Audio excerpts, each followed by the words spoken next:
So what is interesting is that in the last 20 years, the image of Neanderthals had changed dramatically.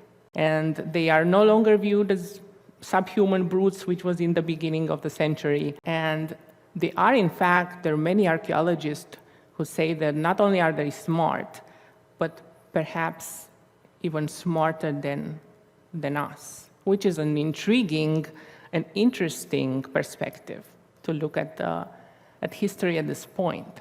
Robert Schoch, who I met in Boston, geologist Robert Schoch, who was known for redating the Egyptian Sphinx, considering it much, much older. So Robert, just as I did, had this view of Neanderthal that was different than before.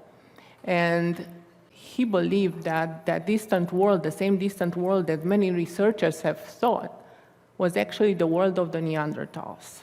So maybe a very important, very deep civilization that has been forgotten completely to history. So our perception of understanding of Neanderthals has undergone a dramatic revolution. So if you want to place the Sphinx, it's found in Bucegi Massif in the Transylvanian Alps, and it's in the middle of the plateau, and it has very good visibility. It can be seen from all cardinal directions, so it has a very central position, and it's quite high, at over 7,000 feet. So here is me with Robert Schoch. I initiated together with him expeditions to the Carpathian Mountains, specifically to look at Neanderthal presence, to look at caves, to look at the formations.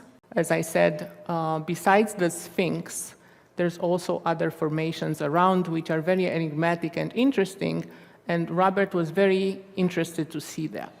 So, of course, the first thing we did, we went to the Carpathian Sphinx, and it was a great moment because it happened to be on the summer solstice. It's going to be very important. So yes, in his assessment, Robert considered that it is indisputable evidence of Neanderthal presence, and Neanderthal people on the plateau would be recognized, these faces, as readily, perhaps more readily than we do today. So he looked very closely to the Carpathian Sphinx, and I showed you before the profile of the Sphinx that is from another side, which looks very much like a Homo sapiens. But this profile, it looks more anthropoid, more Neanderthal.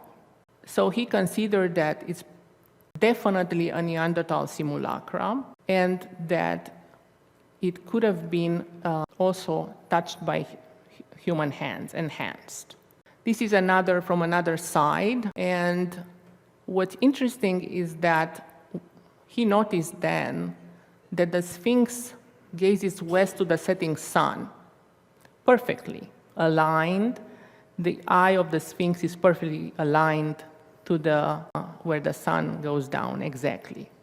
So just to give a perspective, that's the Sphinx on the bottom, and about an hour and a half distance, walking distance, is a formation called human being, and it is on the highest peak.